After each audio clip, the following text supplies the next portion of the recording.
Mm, yeah, the metric system, it does it every time. Hello, everybody. Friday night, 7th of April.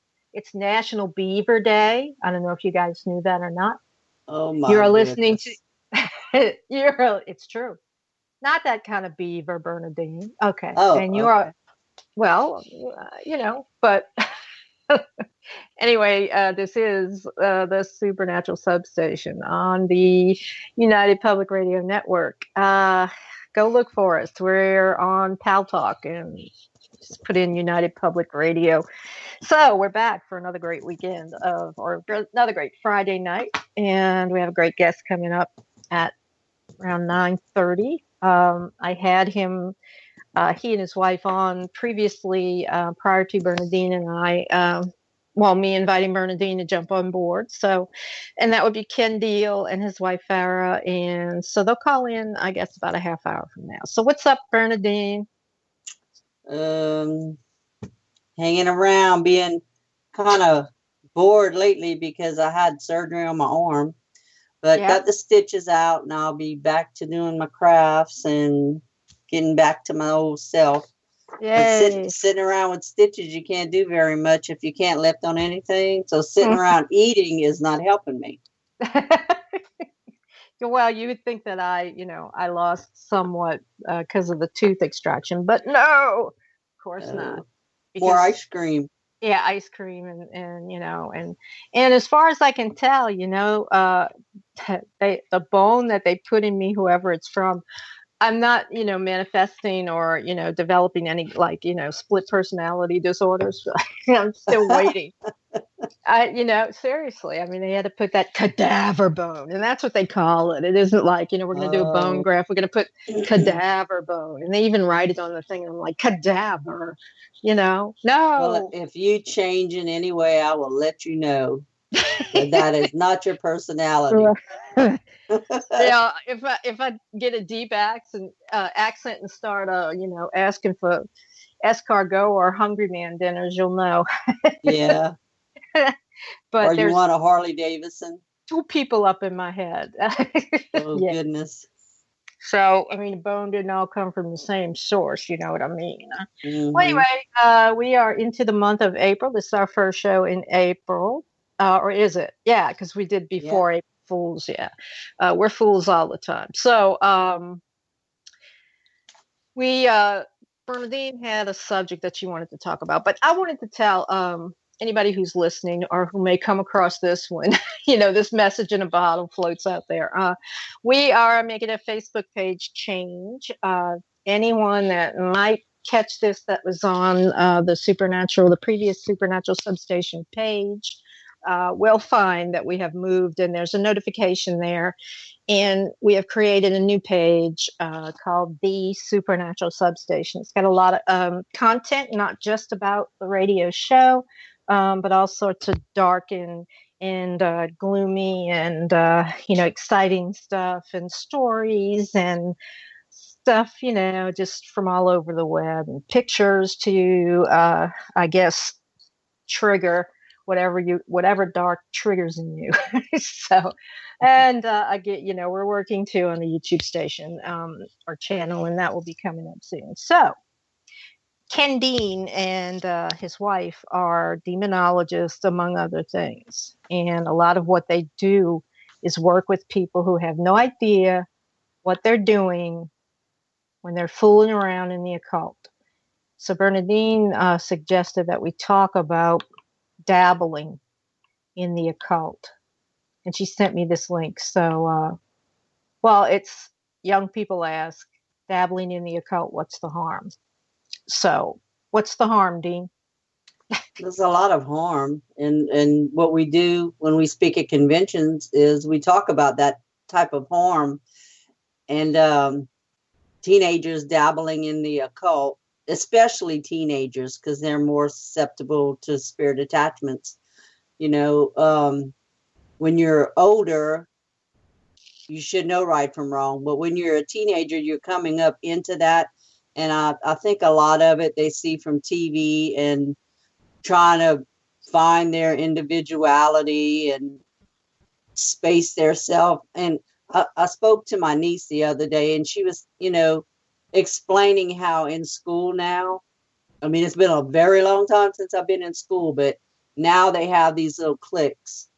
And if you're not part of those, you're like a standout, they don't pay attention to you. So you kind of have to try to figure out who you are, like, especially in middle school. Mm-hmm. They have like the goth clique, they have the nerd clique, they have all these different little things, Yeah. and then they all have their special way of dressing, unless they have uniforms at the school. But it's just so hard to find yourself at that age, and what, I mean, especially now that they have the transgender thing, they have those cliques also now. So they just keep adding all these cliques. So it's so hard for kids to even understand, and she even said, I don't even know what I am. Well, It's you're like, human, and yes, whatever set of junk that you're born with, that's what you are. I don't care. yeah. I mean, You it's can confusing identify as to all you them. want. Yeah, Yeah, it is. It is. But all I need is a refresher course and an ass whipping. That's what I say. yeah. You get your mind unscrambled. But no, you're actually right, because I was thinking about living in New Orleans, and I mean, magic is particularly, I guess, hoodoo and voodoo, but it's like you can get your hands on it so easily here. You can happen across it so easily. You can walk in a shop, and there's always somebody there. Usually, there's always a practitioner or someone who knows enough to like instruct you, and everything from books you can buy and jewelry and crystals all the way up to, if you walk in certain shops, how to kill people, break up people, make people sick, and all this other stuff. And the allure of it is the power, this feeling of power that you get, that you can do that. And in other words, you can manipulate uh, unseen forces to basically do whatever you will them to do, to whatever extent, or to whomever that you want it to happen. And that's intoxicating. That's really intoxicating. And typically, in all sorts, not just voodoo, but in witchcraft, etc., a few things will typically go right. Um, and then they'll throw in some, a couple of little failures, and then you'll do more spells, or you'll do more rituals, or whatever. And they is, who I mean, the spirits that are out there, waiting for you to contact them. It's not ground control to me. It's ground control to Major Tom. That's the song. It is, because really, whoever's doing the magic on the magic end, they're reaching out, and they don't know who they're going to get. And that's how people become enmeshed in this stuff for life, because uh, it's like a hole that a bottomless pit you keep throwing dirt in. You're going to get a little bit of what you want, and then you're going to want more, and then they're going to up the ante, and it's going to be another sacrifice, or it's going to be this, or it's going to be whatever, and Kind of it's reminds you of that show, The Craft. right. Mm-hmm. Because it's really a path you don't want to go down. Now, I mean, that was a little, yeah, I mean, I don't know. I'm sure there's people who can turn, red lights green, but it's, not so much power as Yeah. they have, and then just some people can point at stuff, and just Yeah. I make it mean, go wrong. But as far as being in school and trying to find oh, yourself, the yeah, cliques, hmm how that happened, how they found each other, and yeah, even going into the shop, the supernatural shop they went into, hmm um, makes me wonder. Like, I know down in the French Quarter, there's a shop on every corner or more. hmm If a teenager would walk into one of these shops, I mean, would the person give them information like that? I know when I get emails from people, and they kind of sound like they are not of age, just by the way they're speaking in the email. I always ask them, how old are you? Because I remember when I first got started with my paranormal team, there were so many emails that I had. And one of them came across, and I started talking about, the questions were asked of me about the paranormal and activity and things like that. So I answered a few questions. Well, I ended up getting a call from this person's mother chewing me out. And I had no idea I was talking to a teenager. So that made me learn, ask the age now, Yeah, and you usually can tell by basically by the way that they're writing to you. You're right about that. But yeah, there's not a lot of how shall I answer this? So if a young person, even preteen, walks into a shop in New Orleans, they walk into I don't know, Reverend Zombies or Marie Laveau's, whatever, occult shop. The people mostly, and I'm not accusing anybody, but in general, the people that are drawn to work there are also practicing magic. They're doing something of one thing or another. And of course, you've got the readers and everything, but they're already involved and they don't see anything really wrong with it. So if somebody comes in and starts asking questions, they're going to respond, and that's what it starts with. It starts with, maybe a question, you meet somebody, a book or something, and then you just, you're on the path. But we don't have many, reservations down here about just basically telling, oh, well, you're into voodoo, you can walk into a botanica and get whatever. It has some, incense and little figurines all the way up to, serious ritual stuff.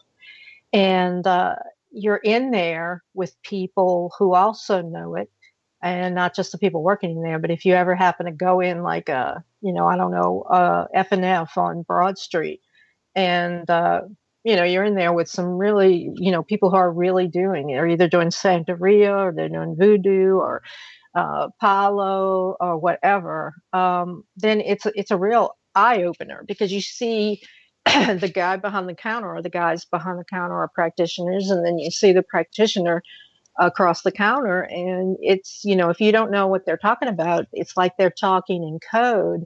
And if you're, just getting into this is like, wow, I want to know what they're talking about. I want to know what they mean, when they say XYZ. So it's a fact, and it happens all over the country. And they continue to do it, and that's just going to get you more cases, etc. But there's a lore, and then so what's the harm? What's the harm, Bernadine? The harm is doing the rituals, calling in whatever you're going to call in and getting it, and possibly not being able to get rid of it, or you're just amateur and you get something you really don't want, and you don't just bring it home to you, you bring it home to your whole family. Yeah, and to you forever sometimes. Right. And then, I'm reading in this article here, it talks about, I don't know, the connection of music and Satanism. And I think Satanism still has enough of a stigma about it, that it doesn't matter how, unless you're raised by really abusive, abhorrent people, somewhere along the line, you've heard that, there's evil and there's good, and Satan's on the evil, in the evil column over here. So in order to make that leap, they have to think about it. A lot of them, they have to think about what they're renouncing, and it's just sort of, it's from like the cradle and whatever they were taught, but then they come across somebody like Crowley, Aleister Crowley, and he's called the Great Beast. but he doesn't have horns. He's not red-faced and all this other stuff, and he's not Satan. So then they start studying his magic, and his magic is seriously, it's on the upper levels of Luciferian thought and Satanist, of the entire will being in the person. Do what thou wilt is the whole of the law. And so they either come in through a back door to what really is, could be called satanic under a heading, just a general heading, and they find out anyway. And it's amazing to watch how many people in chat rooms and all this other stuff, say, oh, there's nothing wrong with the Ouija board. Oh, there's nothing wrong with that. Oh, there, what are you going to do? I mean, all you can do is, wait until they have, they need a paranormal team. And, then you can tell them you shouldn't have been doing that, Right. I mean, the occult practices of different kinds of practicing systems or belief systems. They put you in contact with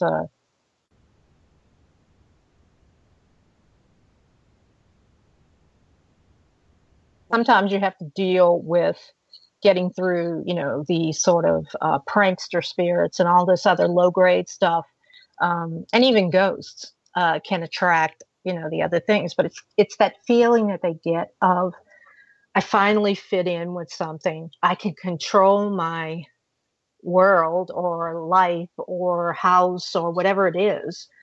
I can kill my teacher. I can attract whatever lover I want. I can have riches and money if I only learn how to do this. And the people that know how to do these complicated rituals are few and far between. They seriously, and if they're that adept at doing it, there's no chance a teenager's going to be reading about it on some website, okay? Because one of the foundations is to keep silent. So the ones that are out there that you hear about or are dead, and then you read about their lives, and that's the only way you know. They're sometimes just as lost as the people that follow them, and go behind them. I mean, they're like, it's like the one-eyed witch doctor leading the blind. It seriously is. And it's a constant go-to about the music and everything and what they're listening to. Okay, wait. I thought he was going to text me. Joe. I think Ken's on the line, he says. Joe, if you want to put a Ken on, that's fine. Okay, he's posting other links. Okay, wait, he said okay. Anyway, okay. So we're going to bring Ken Deel on, and we're going to let him weigh in on a little bit of this. Hey, you there?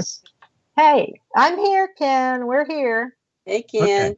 Okay. Hey. Sorry. How you doing? All right. It's good to have you back again on our show. Yeah. Thank you for being on. Everybody, this is Ken Deel, and Farah's with you. Yes, my dear. Hello. Hi, Farah. Hi. There. Welcome back. We were just talking about a subject that you probably know a lot of, the lore of the occult, etc. But we wanted to let's introduce you properly, though. And I was posting your bio, so I want to give a little bit more of that. Let's see. You are a rare husband and wife investigative team, and I kind of like rewrote it a little bit for you. That's just to squish it up. And you're welcome to have it. And together they bring a combined 80 plus years of personal experience relating to ghosts and spirit hauntings, demonic hauntings and possessions, and other paranormal phenomena to the investigative field. The Deels are Third Order Franciscans, Roman Catholic spiritual warfare counselors, members of the Swords of St. Michael, demonologists, spiritual healing and liberation counselors, and educators working under the authority of the Roman Catholic Church. They're also authors of timely books, including the Catholic Demonologist Handbook, the Christian Demonologist Handbook, the Haunting and Self-Help Guide, and others. The Deels are popular guest lecturers at paranormal conventions across the U.S., and they host their own radio show, Demonology Today, and we'll give the link at the end of the show. So welcome back, and I know Dean has got a lot of questions that she wanted to ask you because she wasn't here the last time. It was just me. So now I've got a co-host. Yeah. Oh, well, congratulations, co-host. Yeah. You know what? Go Thank on, you. Dean, and Thank you. let's just get right to it. Well, I know we have some topics that you want to talk about, but I have a question, and it came up into my Facebook. It was a question in there, and no one answered it. So I'm going to ask you. During an exorcism, why do you ask a demon for its name, and why does this have an effect on them? Oh, I did see that one somewhere lately, didn't we, Farah? Yes, well, it's Farah, jump in if you got something to add, of course, because sometimes I don't think anything. So we're two brains melding into one here. The answer is in the sessions, if you can identify the name, and this is like on the flip side, too, with the occult, that there's a power in knowing a demon's name.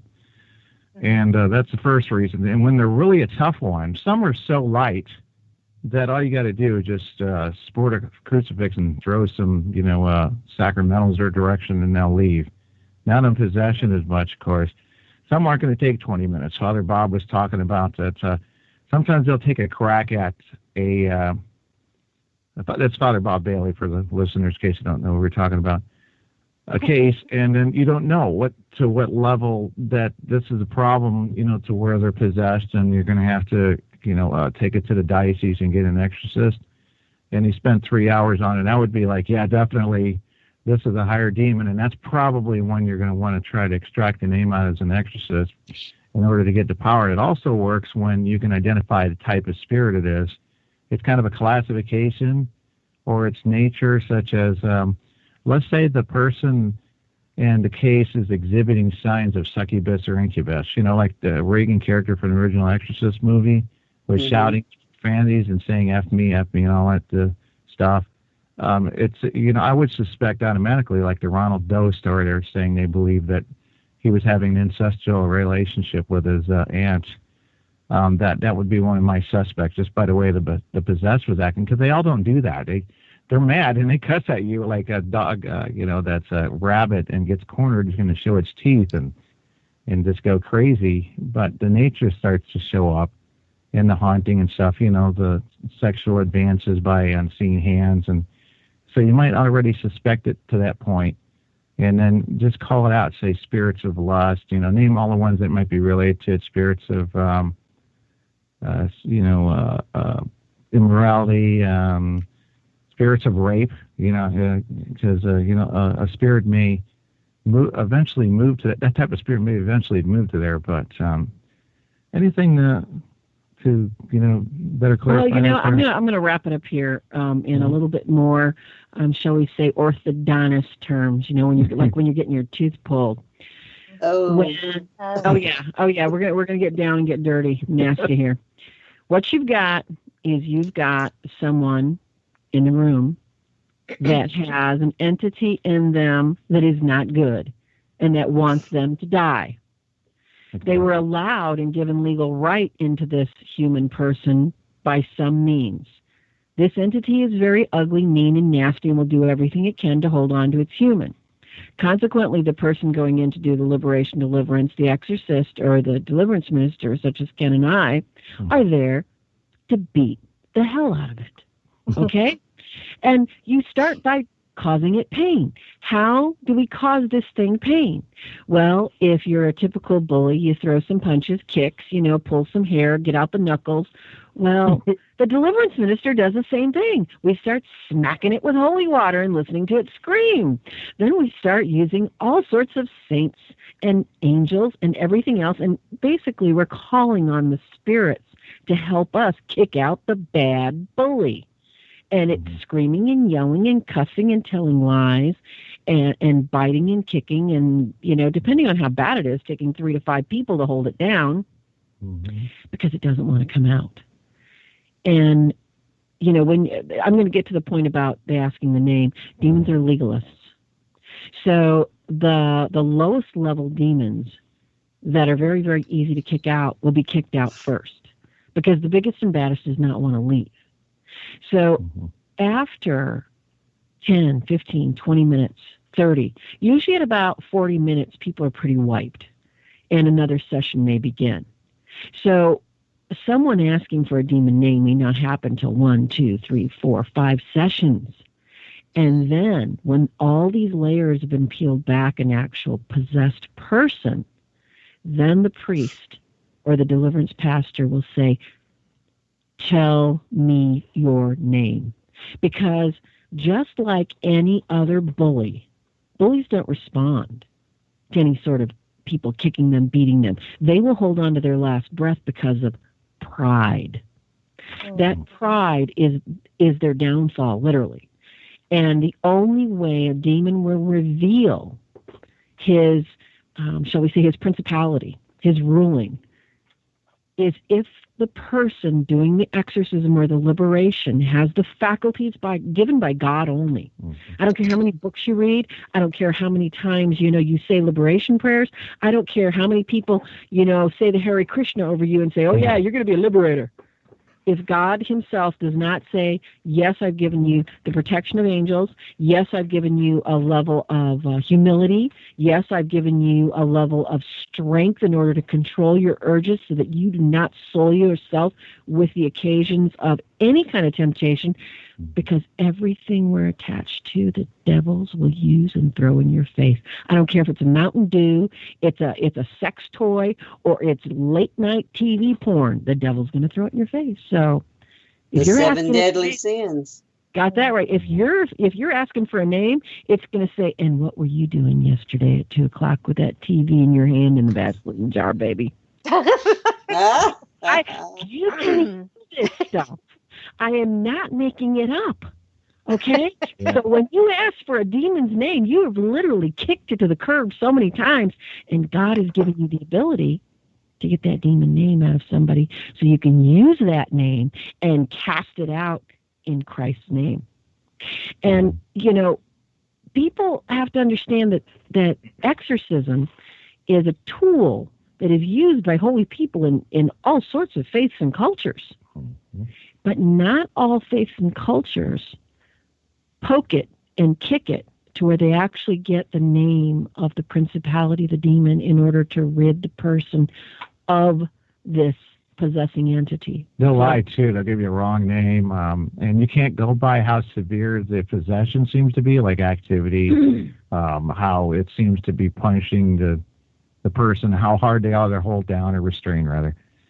So, and it can go on, and sometimes it's to confuse you. It's to think that this one's going to be tougher than you think, and sometimes it's to kind of like give you a lack of faith or weaken you a little bit. Like my wife said, you'll start to worn out early. And if it goes for, after the first day, you start to ask, okay, it didn't seem that severe initially, but, then that's why they don't ask the name outright. And we don't. That would be something for the exorcist. I'd go by this, prayer, discernment, and trying to determine. If I call the wrong demon name, I'm calling the demon into the battle that I just mentioned. You're giving him legal right to play with you. So you got to watch that. And if he lies, it's an invitation. Yes. Yeah. Big time, honey. Big so time. That's why I can't say it unless I'm sure I got it. And the best, I guess I'd say, we leave that for the exorcist most of the time, because they can't get it revealed. Like in the TV shows, they'll have a name that pops up in a whisper or an EVP, and it's not necessarily a demon that's there, but if they start inquiring about that demon's name, they give it an invitation, and it's usually the bigger, badder ones that get mentioned that you can look up in a book, the more common ones, biblical ones, and, like if there's a top 20 bad boy list or something, I think they want the biggest, baddest guy in as soon as possible. So who is that biggest, baddest guy? Because there's churches will say Satan, or they'll just say, the Lucifer, and for a long time it's like that. That's like the personification of a bunch of different things, and a lot of people don't realize how many billions of spirits there are out there. But among those, there are some high level, basically in control. So. I mean, who of the big guys, like the archdemons, turns up the most? Well, to protect your listeners, we're really not going to use a lot of names, but we're going to go ahead and use like the angelic principalities to give you an example. for many, the early century Christians for like the first 300 years, they understood that when early Hebrews wrote of Christ, they were talking about Lucifer as being the Messiah, because Lucifer was the light bearer. Mm-hmm. And then as the Christian faith developed, they understood that Lucifer was the Antichrist. Lucifer was actually against Christ. Christ was a light bearer, but Lucifer argued with God for people and said, excuse me, you're not putting them over me. I am not going to serve those things. Those are weak, sniveling creatures. So if you're looking at the biggest and the baddest, that would be Lucifer. That would be the most common. And then, you've got those that are such as, like I said, I'm not going to reveal their names, but there's people that have like put it out there on WikiLeaks.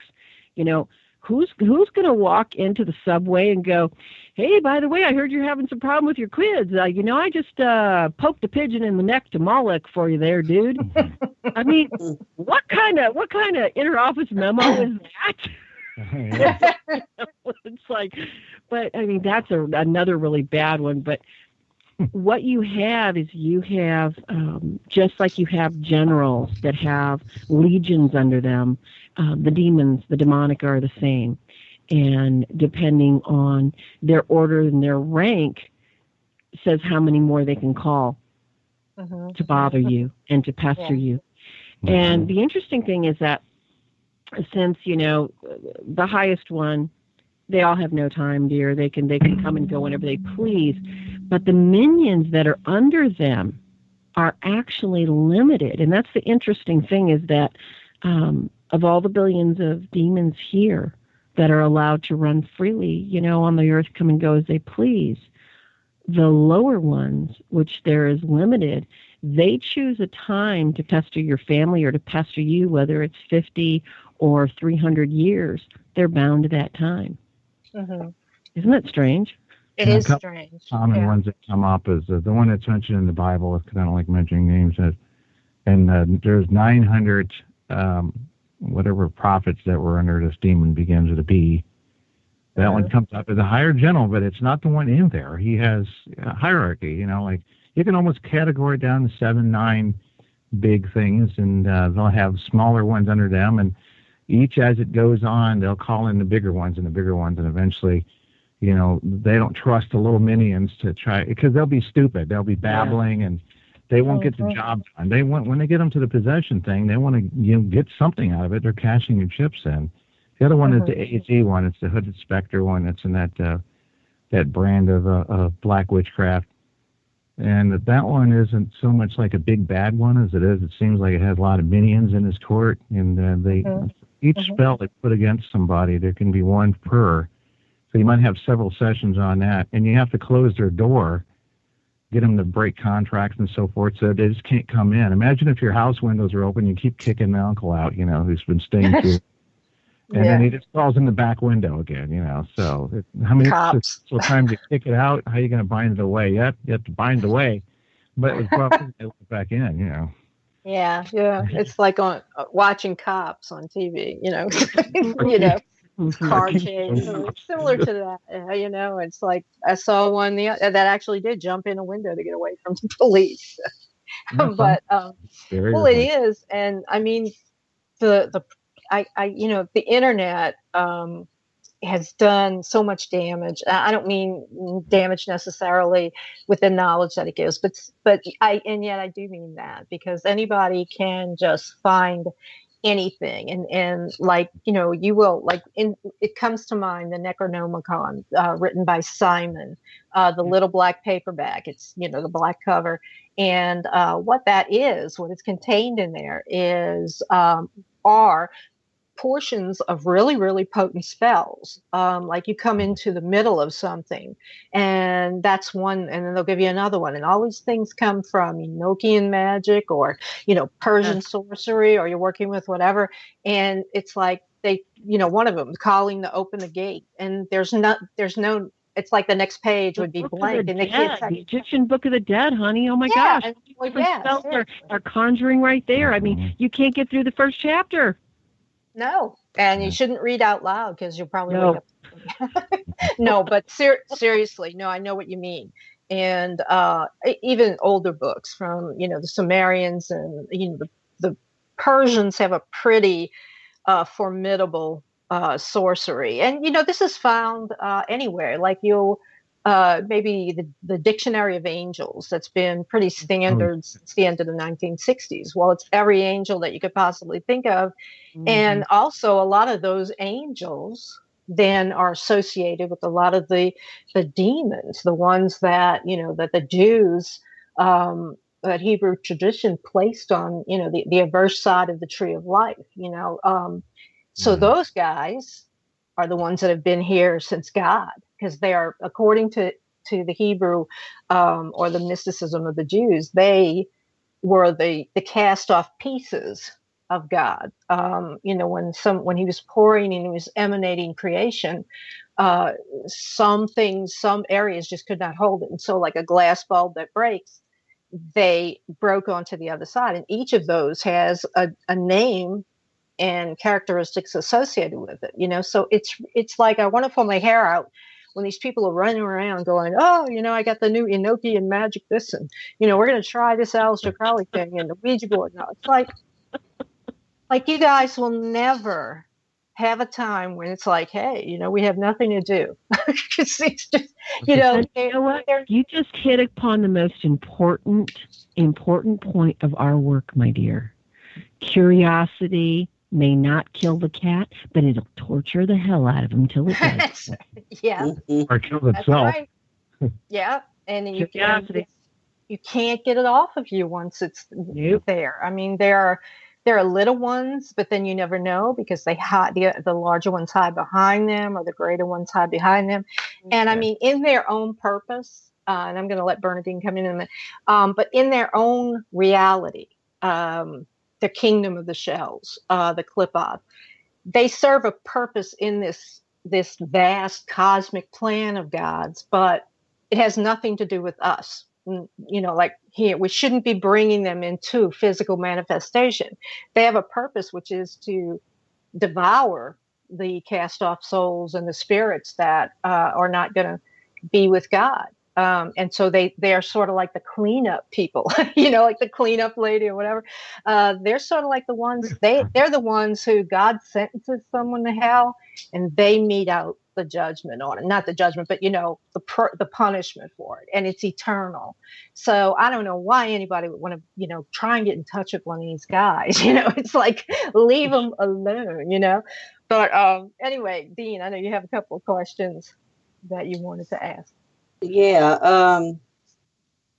For the people that have become possessed, what do you feel the demon uses the souls from these possessed once they get it to do on the other side? Can these souls be saved once they're there, or are they doomed eternally? Or can they be saved from the prayers of their loved ones here on earth? You want to answer the purgatory one? That's a two-part question. Right. The first one is, what do they want these souls for? So I'll take that one, and you can take the afterlife one. Basically, anytime, because we are human and we are spirit, when someone invites a possession, because possession is so rare, you guys. It is so, so, so rare. People are oppressed all the time. And that's not that big of a deal, to pray them out. It is mistaken as possession. Yeah. People can become oppressed and on their way. There's various levels of possession. We're going to be writing about that in another book that's upcoming the end of this year.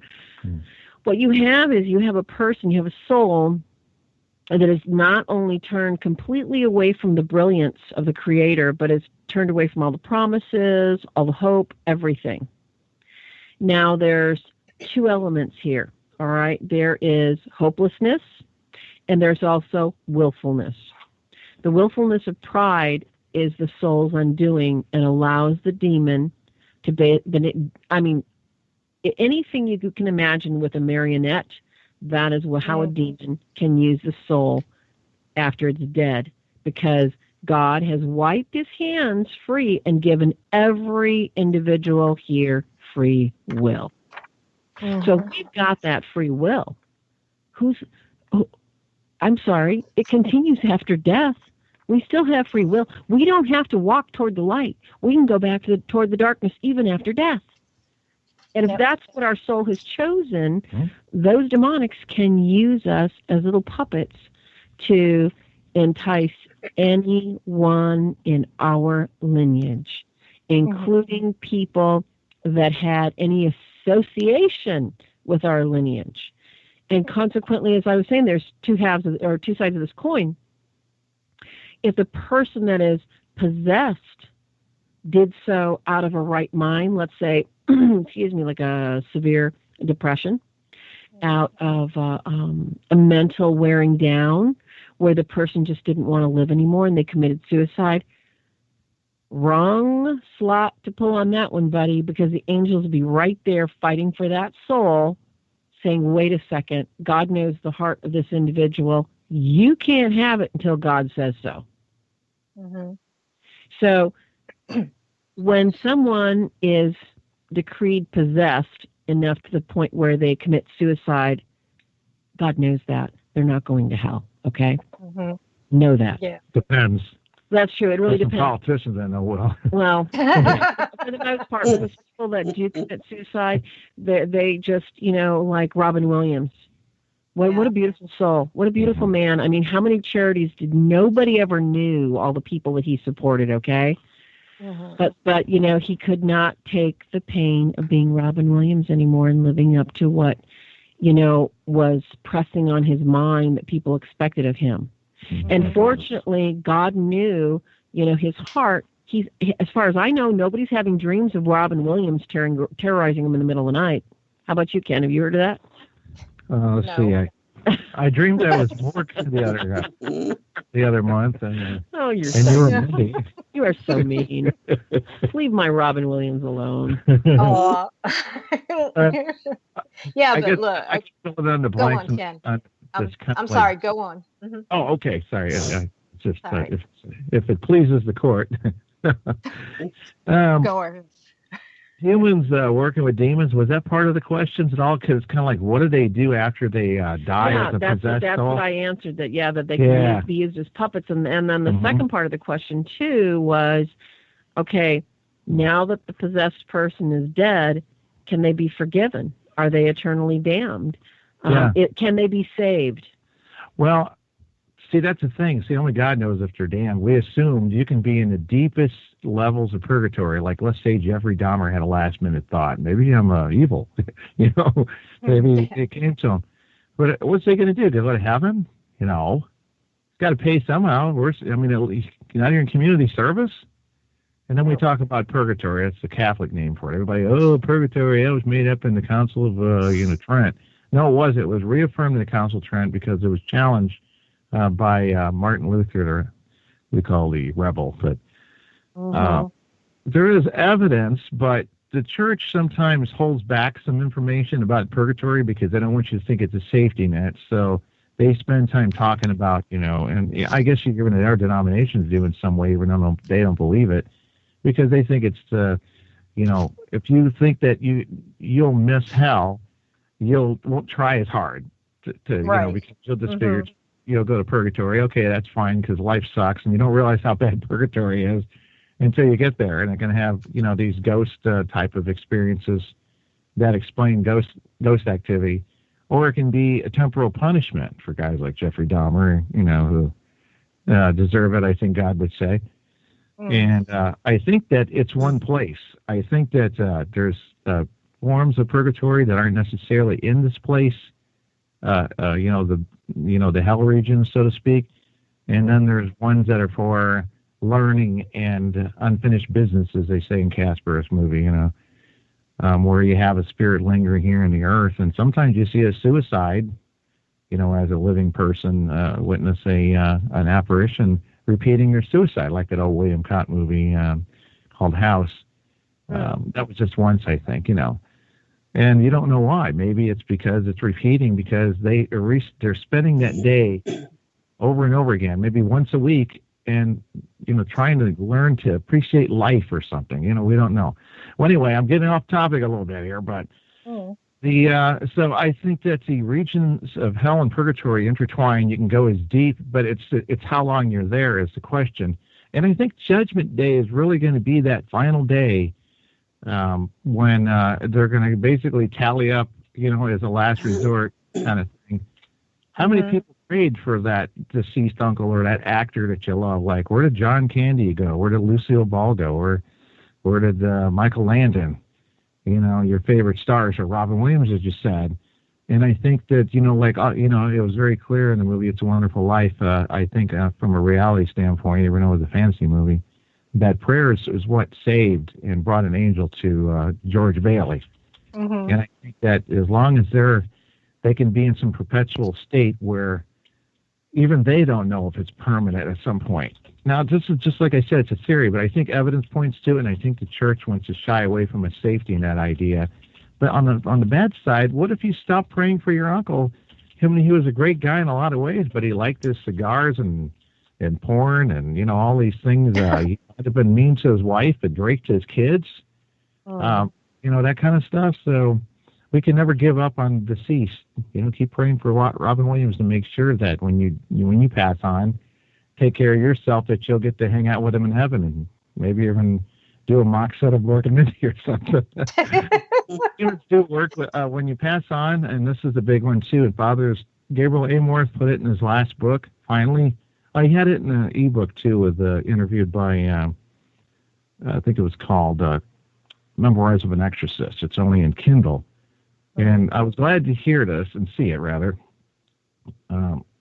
Whenever a spirit is condemned, they seem to come right out and go working with a demonic. They're probably dragged out by the leash because, we'll just say we know of some scenarios where a favorite uncle leaves a house to his favorite niece, and he was just like the person I described, womanizer, and drugs and alcohol and, not good to his wife. And for some reason, he always just loved his niece, gave him his house. It's haunted by him. It smells like his cigars and, liquor and smoke-filled clothes. And even though the place has been gone, for a long time, and it just pops out into the midair. The problem is, if he's a condemned spirit, he's going to be used by the demonic in the background, like Cyrano de Bergerac hiding in the bush, dictating what he needs to do to give that demon invitation. And, of course, people can't help it. Remember the Annabelle case you've seen in that they were curious about the doll. It just did little subtle things first. And then they get a psychic medium in there to establish communication with a false story of a little girl named Annabelle Higgins. Suddenly they give permission to a demon to enter. And I think that's happening a lot now in a lot of variety. Curiosity kills the cat, right, Farah? Yeah, always, darling. Well, it's like down here. There's a caveat about voodoo dolls. A lot of people, take home these. Well, they do. They take home this, look, they go in a tourist shop and they pick sorry, up. I'm only laughing because I've seen the divorced voodoo dolls sold on Etsy where I sell my rosaries and prayer beads. And you see, they're marked, okay, and it says bank account. So you stab them in the bank account, you hit them in the girlfriend zone, and it comes with all these pins and it's like stab your ex. It's like they don't realize what they're playing with. I know. Well, if the marriage can't be magic, the divorce can be. So, but and look, Paranormal State, when they used to be on, they had a show about somebody came down here and bought one of those airport or cheap tourist trap voodoo dolls, right? And there was this big whole ritual about burning the doll, and the doll possessed, and I laughed through it. I literally cracked up through the whole thing. I'm like, oh God, now had they gone into a shop like I don't know, Erzuli's or Esoteric or Marie Laveau's, and they bought a doll there ready made, or they over the course of their stay they had one made, that's a little different. Regardless of that could be a collectible. The thing that makes it work is you give it a name. It has no identity. It has no connection to anybody. It can sit up on your bookshelf forever and ever and never do a damn bit of harm. But if you give it a name, even if you're holding it in your hand and you say, goo goo or whatever, okay, and you're joking, the thing now has a name. And whatever you associate it with in your head or whoever, it can begin to do you harm before you are even able, even if you wouldn't think of using it, because it now it's a conduit for whatever made it. So all of the emotion or whatever that went into making that doll, even if it was just for play, is now coming out into your environment.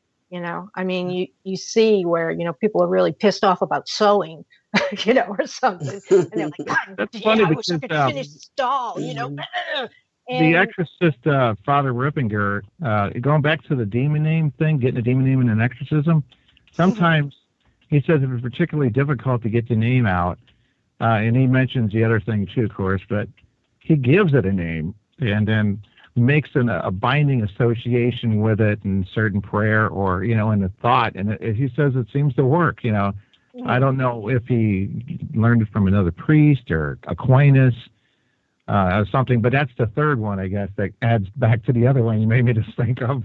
So there's something to it that you can actually give it a name attachment to a demon and then use it afterwards in the same way if you had his actual name. They all have names.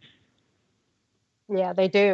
But one of the questions that this is kind of leading up, because we keep kind of crossing back and forth, ghost versus a demon. And a lot of people, don't know the difference.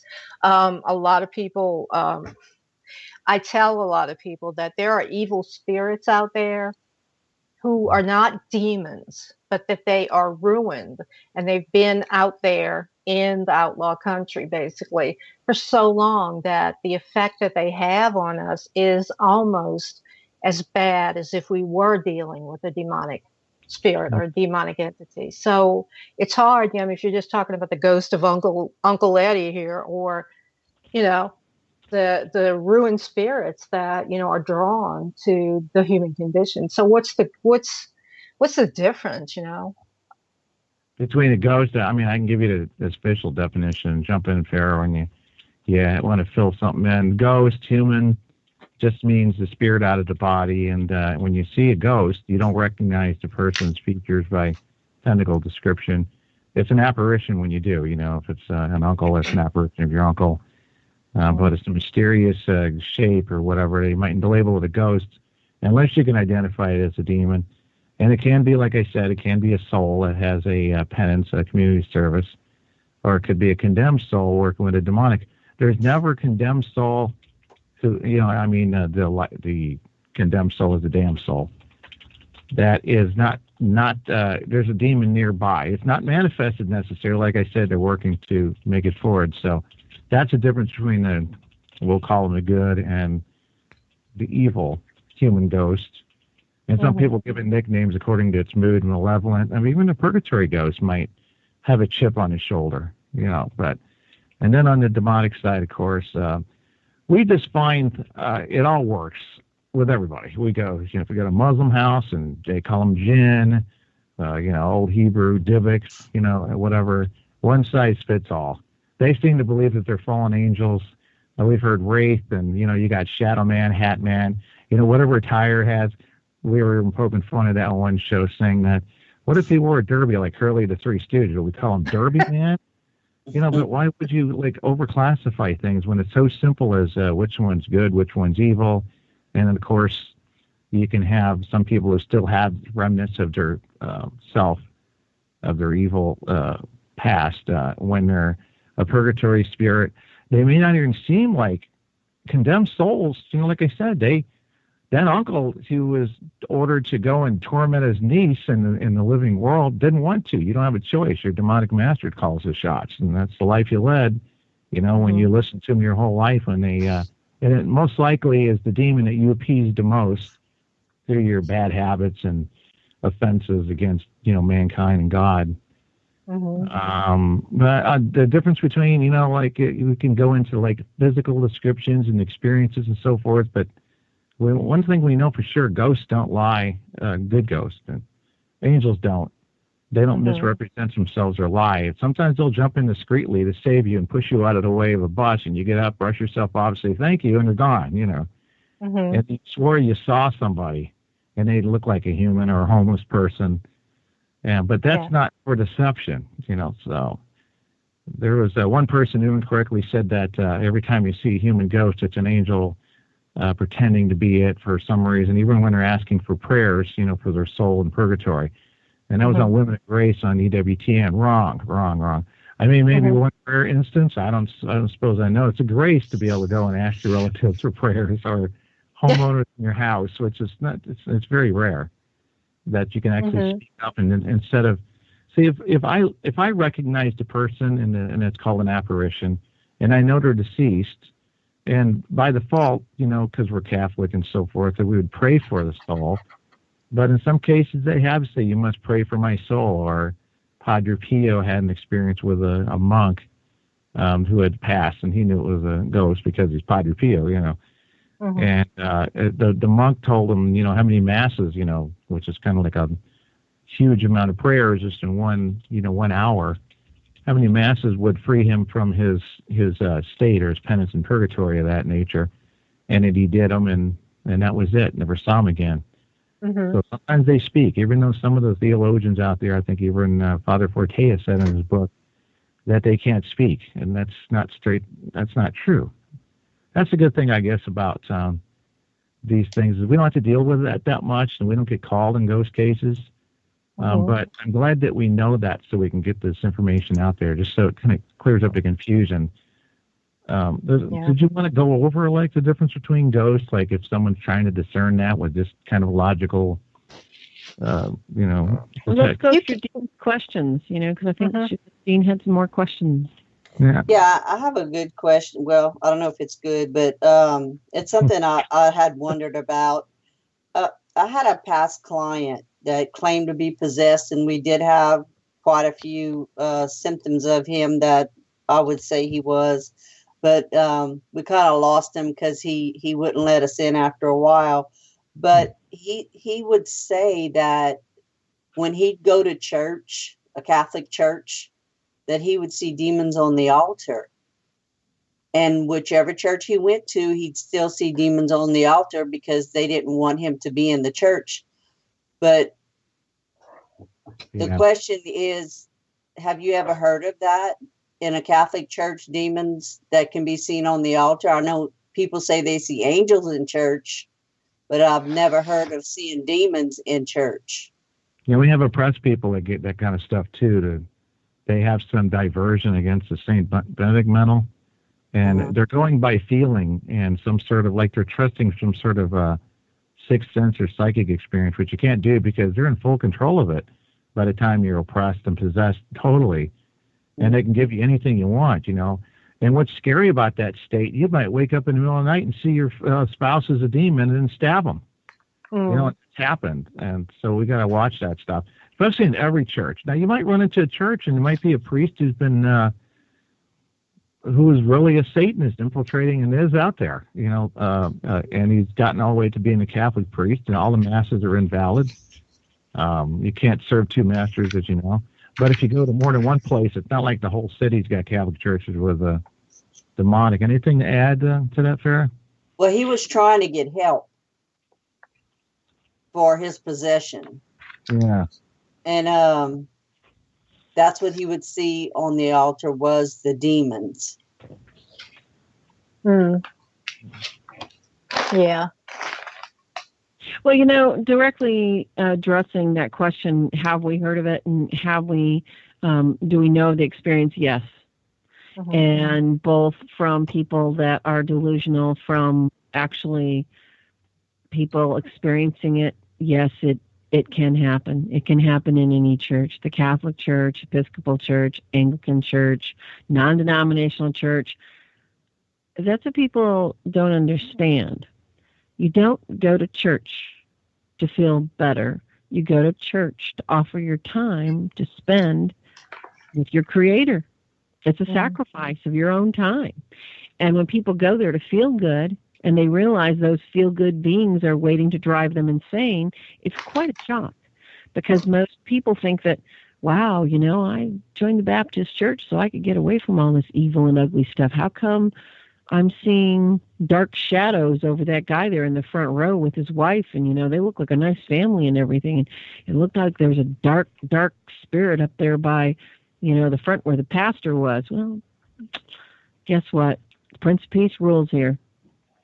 And not every pastor, not every church is going to have the spiritual warfare team that keeps those things out. Right. And a church is just a building, really. Exactly. A church is just, well, when, we can talk about semantics of church, but yes, a church is just a building. And it's only as holy and consecrated as the people inside it making up the body of believers that will perform an exorcism on the property to keep that stuff out. Mm-hmm. They used to put relics in altars. I don't think they do it anymore. First-class relics. And not only that, every Easter, guess what? The Catholics exorcise themselves again. Mm-hmm. It used to be in, before Vatican II, you'd exorcise the property again. And the holy candle that was lit was exorcised, and everybody got a piece to take home. That's true. The sacramentals make the building significant. So, like you can in your house. And that was just, that was an adjunct of faith that basically helped people understand that their faith brought their protection. Mm-hmm. Not the other way around, not them going and, purchasing something really cute and going, I got a bobblehead doll now. I can just take it everywhere with me. Yeah, and like the guy in the end of the Dybbuk box movie. The Possessed, or what it's called. Yeah, it was funny. You watch this thing, and it was the Jewish side of exorcising demons, a Dybbuk box. I think it was called The Possession. Yeah, and it's taking the box somewhere, gloating in his. It reminds me of Paranormal Investigators, gloating in his success, and then he gets, what do you call it? T-bone. T-boned. That's it. That's exactly what I was looking for. T-boned, and he's pretty much history. That's the thing about this, too. Just when you think you can let your guard down, and you smile and you call, hello, haunting episode, people. Hey, I got something to tell on the stool. Then your house blows up. Yeah. Well, and that always movies all the time. Yeah, and that's how you get Final Destination 18 or something. But it's true in real. Yeah, and it all goes back to the sin of pride.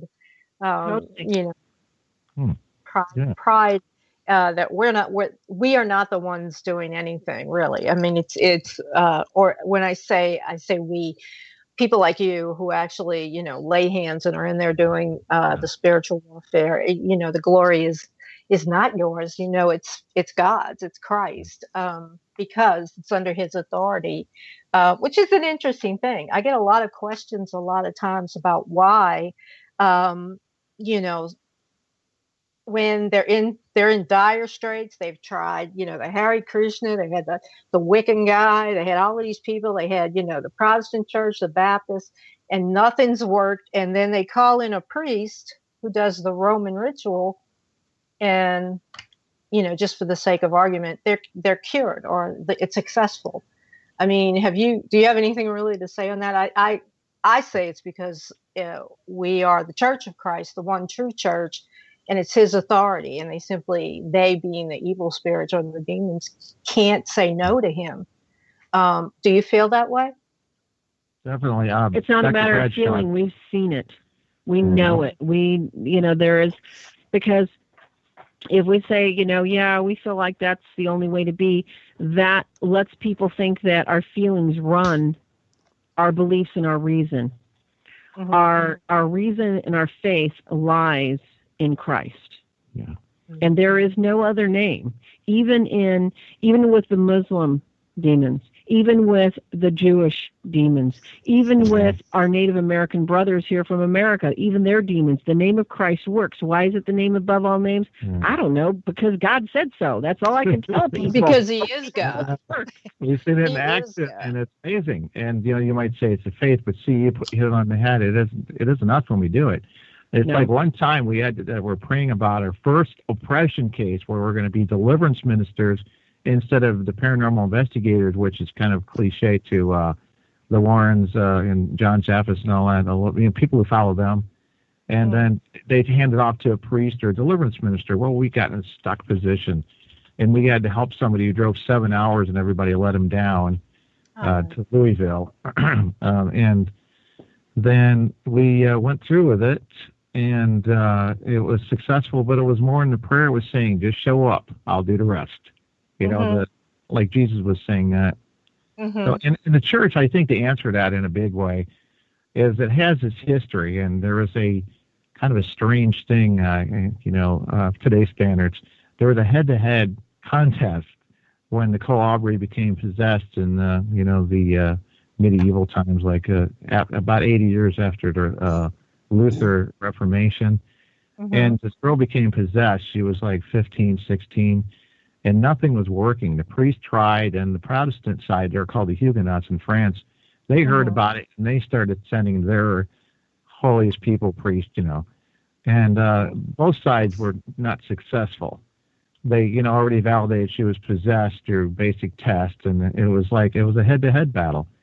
And then finally, when one priest was, in a session, he got the demon to reveal, how am I going to get rid of you? It'll take a bishop, and actually named a bishop. And they brought that bishop in. He's the one who did it, and he wrote down what he did, and that became the Roman ritual, the old rite. And, of course, it's in Latin. And we had Dr. William Bradshaw. He was on a couple of documentaries, too. Probably the only PhD demonologist, and he studied in Israel or overseas, Farah? Remember Oh, my gosh. He's the only man that actually has, and he was sent, no, it was actually England, darling. Oh, okay. He was sent to that prestigious school to specifically get his PhD in demonology. Very brilliant man. He acknowledges that he says that the Catholic Church is the authority on possessions. He says that even though he's a Lutheran, he recognized this because the study and the research, the history, it's all there. And I think that's one of the reasons why we do that. I tried to tell people, some people say, you Catholic or Christian? What do you think? Huh? And I said, well, that we can go into your house because Christian, or not Christian, but Protestantism really is Catholic light in any way you slice. Catholic is everything, and I think some of them threw the baby out with the bathwater, and all they got is rock bands playing in there, and a guy that, gets up there and gives you motivational speaker. Yeah. There's nothing. And I my think daughter, I'm sorry, my daughter went to CCD when she was little, which, every good Catholic mother, and she would come home and ask me, am I Catholic or am I Christian? And then I would explain to her, you're a Christian and the profession of your faith is Catholic, the way you demonstrate your faith to the world. Every couple of weeks she was asking me this. And I'm like, 7 years she had been in CCD and she doesn't know this. I'm like, well, I can tell her that at home rather than, go to that 8:00 mass, and I'll go to the one that's later. And, it was just like a lot of people, they polarize Christians from Catholics, and yet, the Catholic is the real deal. When all of these Bible thumpers, and there's some that are good, but they really get going over here, I like to tell them, like, guess what? Who wrote that Bible or who edited the Bible you're using that you're thumping? Okay, that would be the church fathers of the Catholic Church.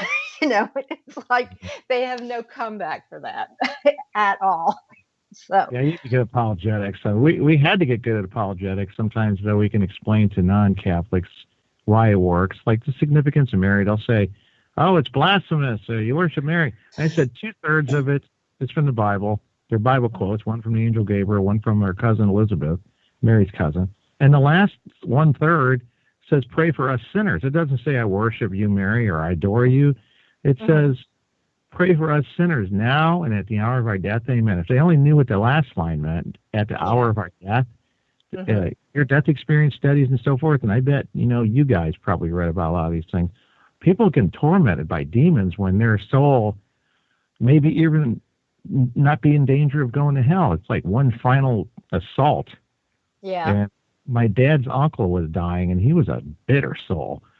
And he said he saw bat-looking creatures or something flying at him and striking at him, and then flying back, and he was swinging at him. And so they brought the nurses in there to sedate him, and he was saying, he's swinging at him like a boxer. But he died today. Yeah. So you pray for that type of person, because that's it's not like the way the saints even on the deathbed. It's sad, Yeah. They get these ideas, these demons come in there like, I'm here to take you to hell. It's like one last torture to make them feel horrible, not have a peaceful death. So we're kind of praying for a peaceful death too. And they Bernadette from Lourdes, the Blessed Mother appeared, and I think it's because like the Hail Mary, you're pleading with her every time you say it.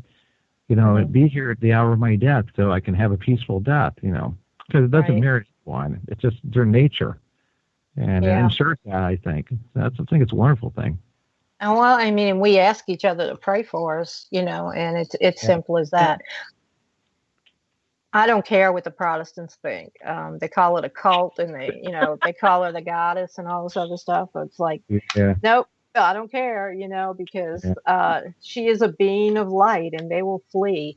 And if you denigrate her in any way and do it long enough, I mean, that's going to get Christ really mad. Oh my goodness! Wait, what? Oh yeah, Christ. It's like if you pick on anybody's mother, right? I mean, he's going to be a little aggravated. Excellent point. Go ahead, Bernadine. I was thinking of something, and now I lost the thought completely. I'm sorry. Go ahead. Well, I know we don't have a lot more time, and we're fixing to go up on the break, but I have one more question that I really would like to have the answer to. I used to work in a mental hospital. Yes. And I spoke to one of the psychiatrists there at one time because I couldn't understand why they had a chapel in the hospital. And it's a lockdown place. The mental hospital have all these doors you cannot get through unless you have a special key. And I worked there for 3 years.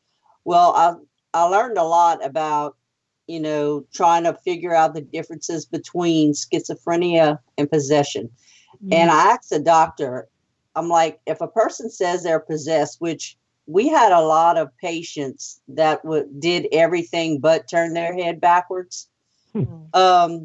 And, claim to be possessed and talked in all these different languages and everything you'll see, in an exorcism, but it's in a hospital.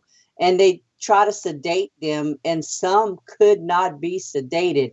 And I'm talking the strength of, 6 people have to hold an elderly lady down to give her Thorazine, and she's still not sleeping a week later.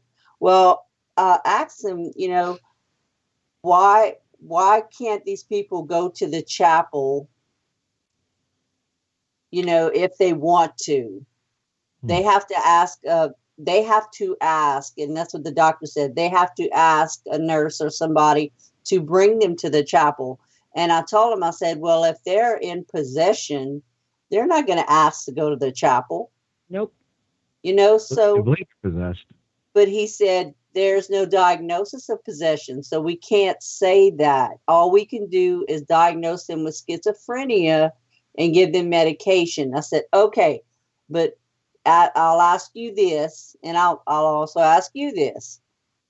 All over the world, all these people diagnosed with schizophrenia. I know, they do have that diagnosis, but the people that are actually possessed, why is it all these people that don't know each other all over the world have the symptoms of something in their head telling them to harm others? Those two things. Is that a symptom, or is that an actual spirit telling them to do these things? All right, let's take it from the viewpoint of humanism humanism first versus, the faith-based, spirit-filled faith. There are yeses and yeses on both sides. schizophrenia, a lot of times, is confused for possession. And that's why the church has a variety of specific symptoms that tell them this could be possession, this could be possession, this could be possession. But this definitely is not possession. And a lot of these things that schizophrenia shows, especially somebody that's been off their medication. I've worked with a lot of mentally ill and had many schizophrenic friends. I mean, don't ask me why, but, it's on my back. Come see me and come pester me because, I know I can handle this. Schizophrenia can range from a multiple of symptoms that resembles possession, such as mania, super strength, like when they have their freakouts. Also, hearing voices. That's, another real common one with people that are possessed. Also, contorting their bodies in strange ways because they're having it's not called a lucid, but it's a dislocation of their mental faculties, or in other words, they're either going to change personalities or they are at odds with what is consciously in their mind, so their bodies are distorting and contorting, almost like a seizure-like thing that resembles possession, and it's not. Yeah, it's epilepsy. There are people that truly have medical schizophrenia that really do need medication. The big difference between a real schizophrenic and someone that is truly possessed is that the person that shows the signs upon being exorcised no longer has any symptoms of schizophrenia, period. Consequently, the person that has schizophrenia can be exorcised 5, 6, 20 times and will still have schizophrenia. The person that is possessed, that has prayers over them and has been liberated, will never remember the symptoms and the horrors of acting like a schizophrenic. They just won't. Because the possessed, they don't know, for the most part, that they're possessed.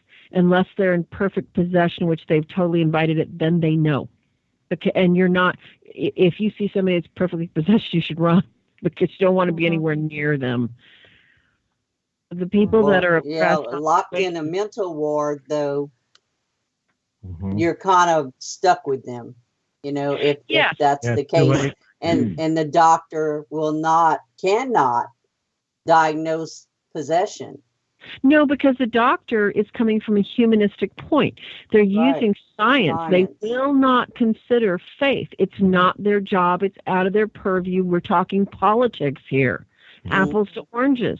They cannot possibly say something out of their control could possibly cure their patient.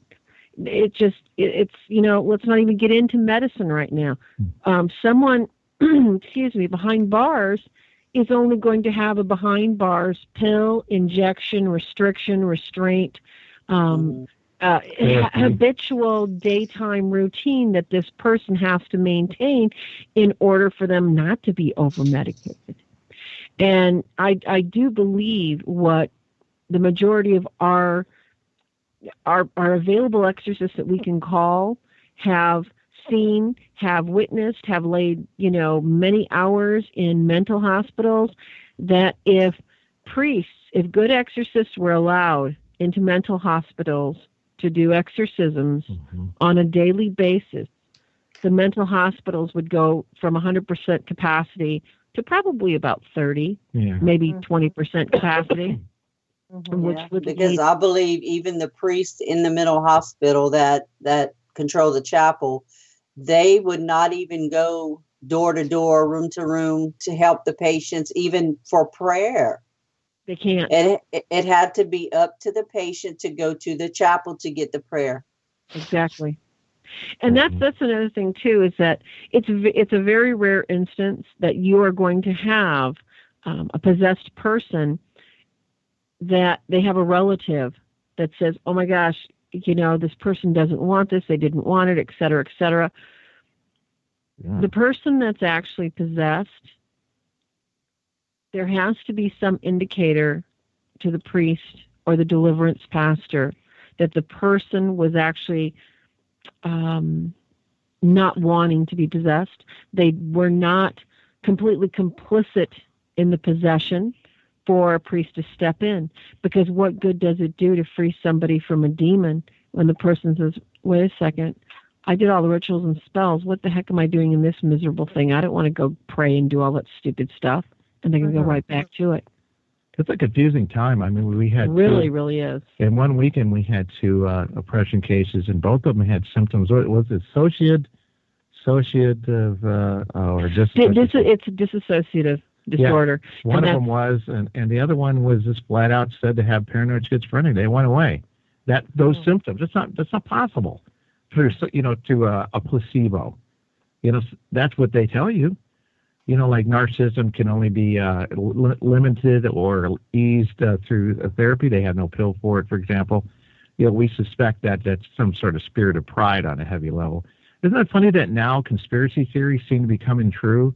I wonder how they treat that in there when someone's walking around talking about the Freemasons and the Illuminati. Well, that leads to, one of my points, because we're talking about, the mentally ill and the challenges that they face before we go to break. Mm-hmm. Listeners, I am this close, meaning a hairbreadth close away of posting on all my social media. If you believe that you have a good spirit that's talking to you, if you believe that you're hearing the voice of God, if you believe that you're hearing the angels sing to you prophecies, go have a legitimate exorcism and tell me if you're still hearing those voices tomorrow. I'm that close to laying down the challenge, because we live in a time right now, folks, when this earth is so filled with evil that, it's prophesied that, my spirit will be poured out on many. That doesn't mean that everybody's going to be prophesying and everybody's going to be psychics and everybody's going to be able, to have all these wonderful gifts. That means that our prophets are going to be telling people, repent, because the time's near. Not, oh, by the way, did you know your boyfriend's screwing around on you and your kids, they're smoking out in the backyard behind school? No, this is not the kind of psychic mumbo jumbo that you're going to.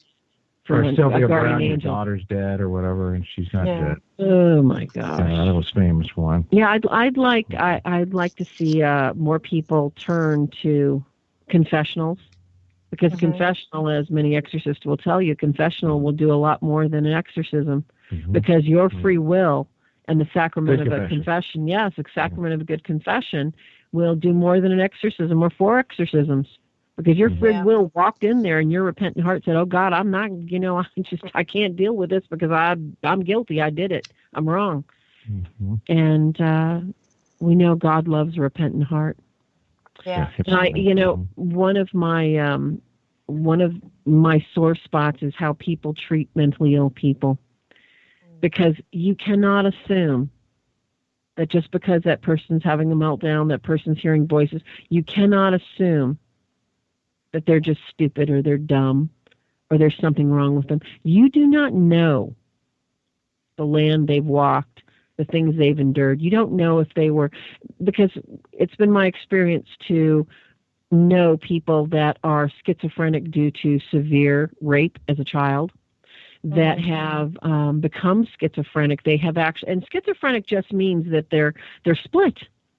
They're split. Their psyche is split because they couldn't handle whatever happened to them.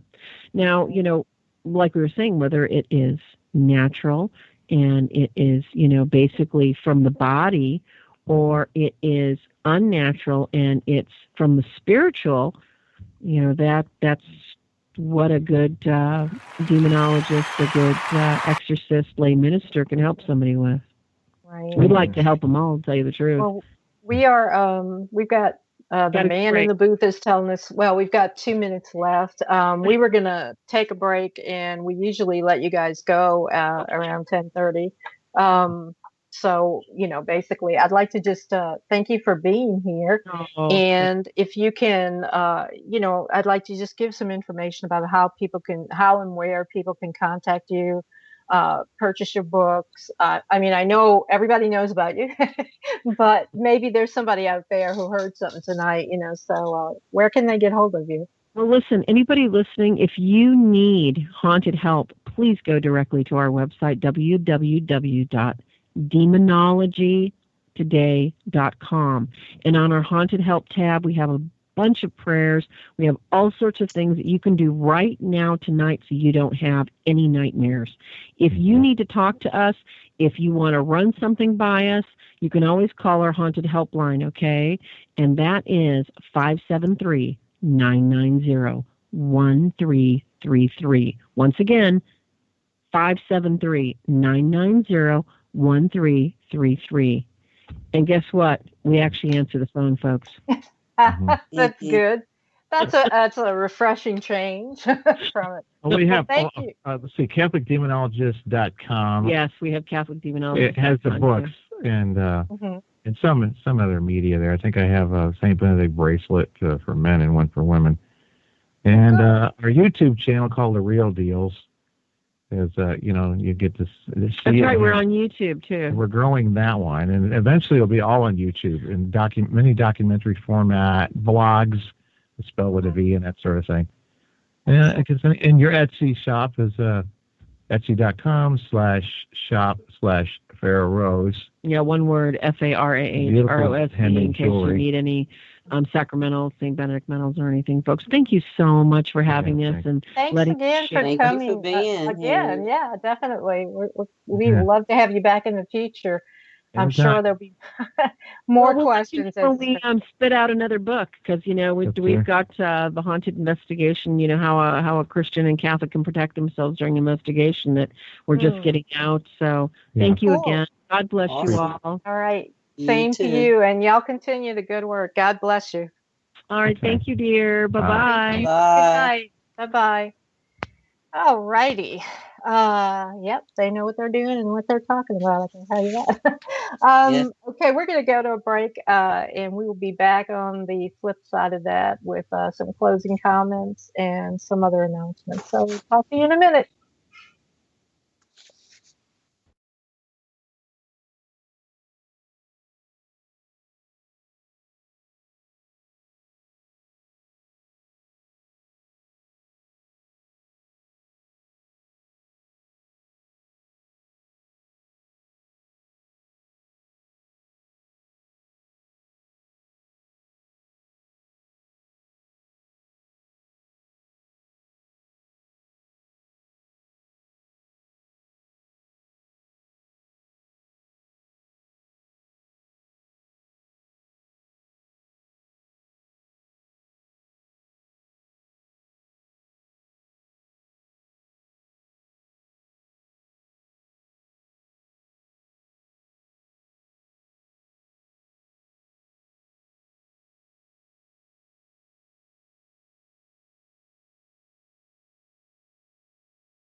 2, 1. And you're back. Hello, everyone. We're back with the Supernatural Substation. Nolene Costanio and my co-host Bernadine LeBlanc is in the background. So, what you think, Bernadine? They were awesome. Yeah, Very informative. Yeah. If you're just joining us and you missed it, you can listen in the archives. But we had Ken and Farah Deel back, and we really could go through 3 hours of that and not really touch on all the subjects that they know. And I like it too because they help anybody, so they're not turning anybody away from out into the cold who thinks that they might have some attachments or family members have, obsession, and possession is rare, but a lot of people go through their whole lives and they're possessed and they don't even know it. You know what I mean? Yeah. So that's interesting, what you were talking about, that mental hospital though. It's like the priest was like, I'm not going in the room with those people. I mean, he wasn't discriminating. He was just trying to preserve his life because, if you really do have a homicidal maniac, if it wouldn't have been my job, I wouldn't have went in their rooms either. Because right. Yeah, it was very dangerous. Well, and because you know now and you knew then, a lot of that is spirit attachment. A lot of that is more than we know. A lot of it, and I mean, people do get paranoid about, if you tell them, or they read your book, or they listen to us, and you say, well, you could have been in the hospital as an infant and be carrying around an attachment. I mean, but it begins to get kind of like snowball effect. But that's just giving an extreme example. Although there are cases where not demons, but intruding spirits will push out the personality, of the original personality of a child, and you never know it. I mean, it's scary. Right. You have to really have a thick skin to work in a mental hospital, because I tell you, I had post-traumatic stress disorder before I went there. And let me tell you, I Yeah. had nightmares for years after it went bankrupt and closed down. I said, I think that was a sign. I'm not getting back into that. I don't like hospitals as a rule. Probably because my mother was so sick, and literally every 2 years she was in a hospital. And I mean, it's creepy. I'll never forget the smell. That smell, not when you walk in necessarily, but when you get to the floor and you get in the treatment areas and stuff. I will never forget it. To this day, if I smell it, it takes me just totally off guard. I'm just like, oh. But so there was never, when somebody would, say to me, why don't you become a nurse? I'm like, hell no, no way. Yeah. And And I you have see a pathological fear of needles. That's not going to happen. on those type of hospitals, and they're on lockdown, you have to have, they have like all these doors, and they're these big metal hard doors that nobody could just run through and get through them, but you have a special key for each door, and you have it around your neck, and you know which key goes to which door, but the patient doesn't.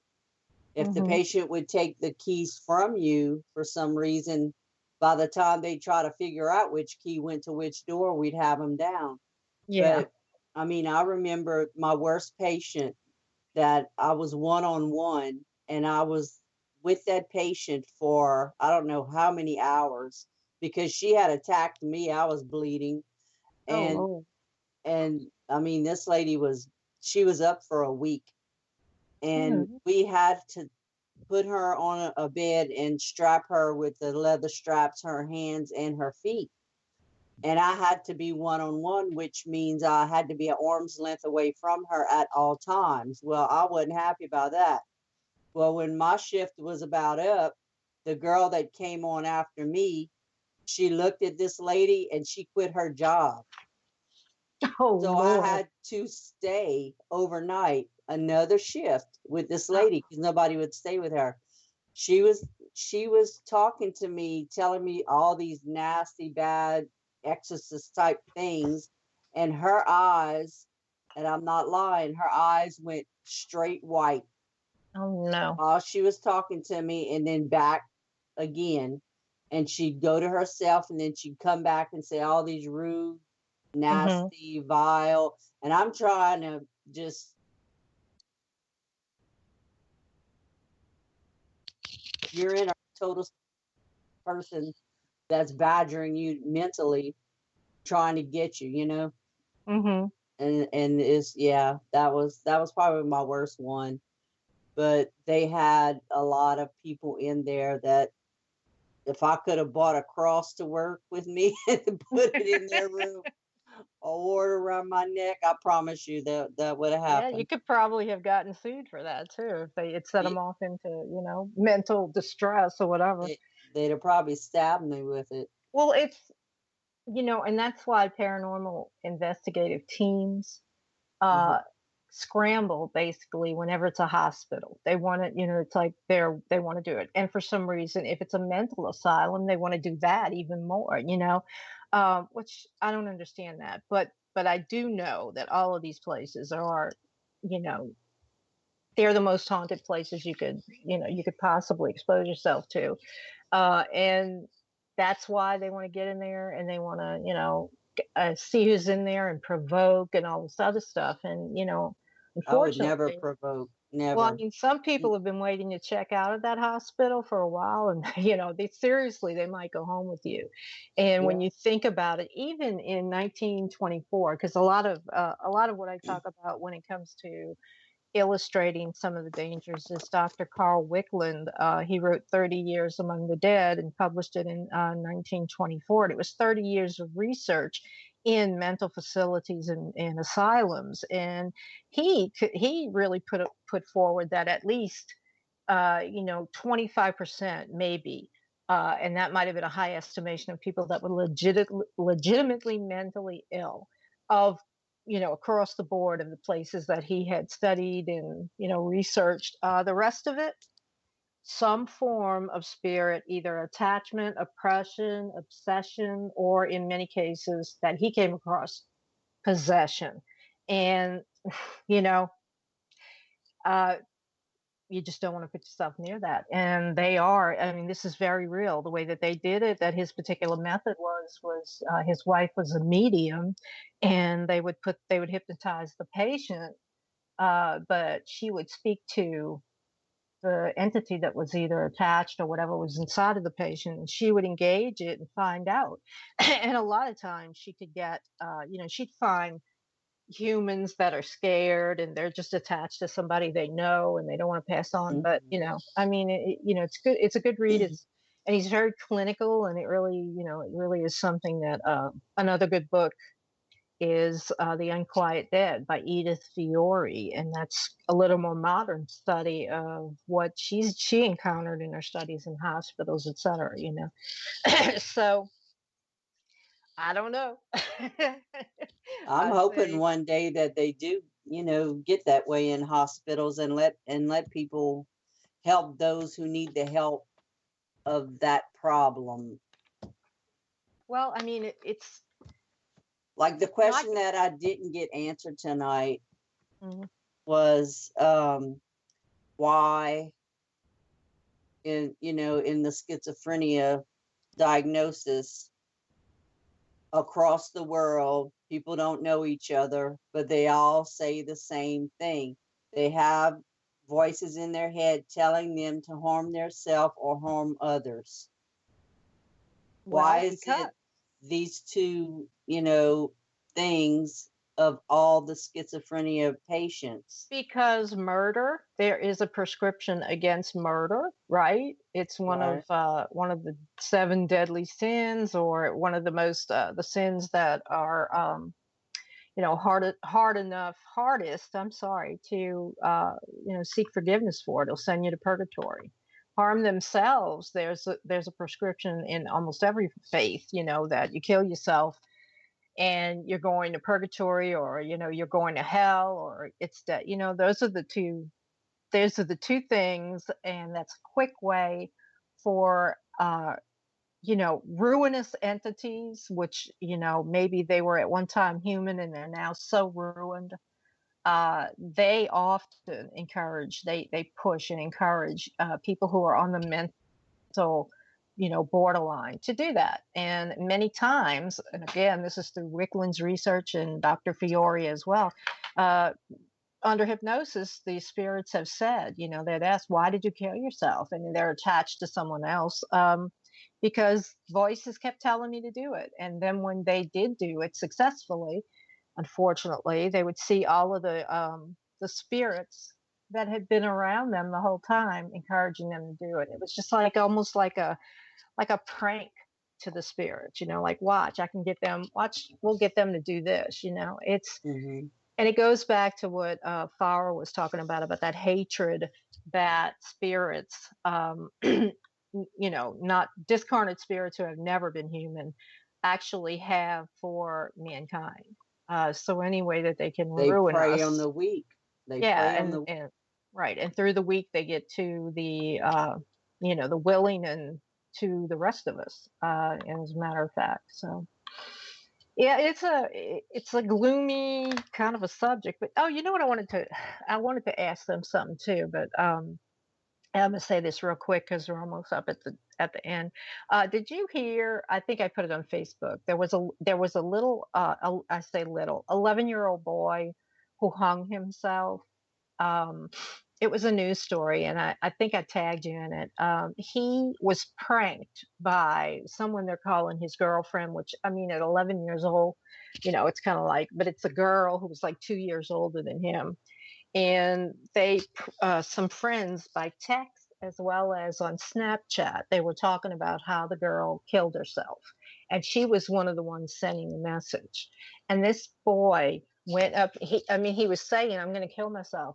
He went up to his room and he hung himself. And his mother found him. And she said it took place in a matter of like 40 to 45 minutes between when she had seen him go upstairs and then found him dead. And I'm thinking, well, now that child spirit, there's no way he's going to hell. There's no way he's going to wake up, in front of the devil, Right. and, even though it seemed like he made the decision. And of course, there are people now that are going to be charged with crimes, so the police are on whoever started this. Mm-hmm. And, but it's just it's so common these days. And, they're all of them, and they all have in common this technology, this internet and everything. And, one day we'll have to do a show just about that, how, about what lives in there, in that virtual world. I think there's more followers these days with kids than leaders. Mm-hmm. But surely something like that, God is not going to say, oh, wait, you can't. And that's where the Catholics used to get a little heavy. It's like, what do you mean I can't be cremated? Mm-hmm. I believe God, no matter where I am, he could put me back together if he wants to, I don't have to be rotting in the earth for him to find me, And the thing about suicides and everything, and they used to bury them outside, the burying grounds, as you know.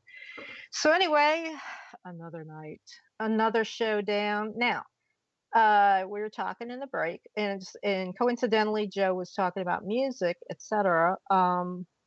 Next Friday, we are going to have a special treat for Easter. Bernadine and I won't be here, but we'll be here in the background in spirit.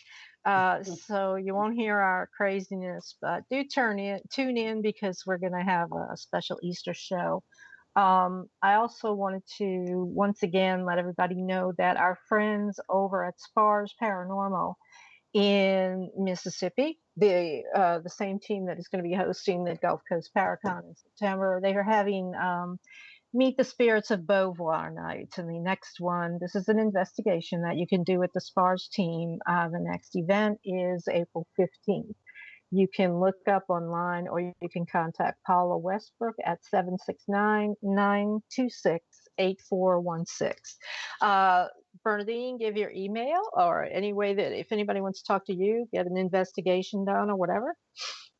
You can contact me at Bernadine, that's BERNADINE at LSPR-society.com. That's right. And on our new Facebook page, The Supernatural Substation on Facebook, you can get me anytime at www.ellencastanio.net. You can buy my books. You can contact me or on Facebook. Just you can find me anywhere. So that'll do it for another show. Stay tuned for Kathy Bilski and Quantum Leap.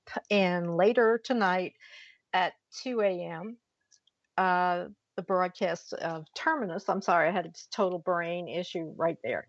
Terminus is in keeping with our discussion of demons, angels, etc. The title of tonight's show or tomorrow morning's show is The 49th Key. And those of you who know me know it's the Enochian angels that I'm talking about. So listen in at 2 a.m. and it's repeated again on Saturday night at 10 and on random times throughout the day. So at any rate, we're done. Y'all have a great weekend. And Joe was saying about the music again. So stay tuned because we're going to have Fleetwood Mac Hypnotized in just a minute. Good night, everybody. Night night. Good night.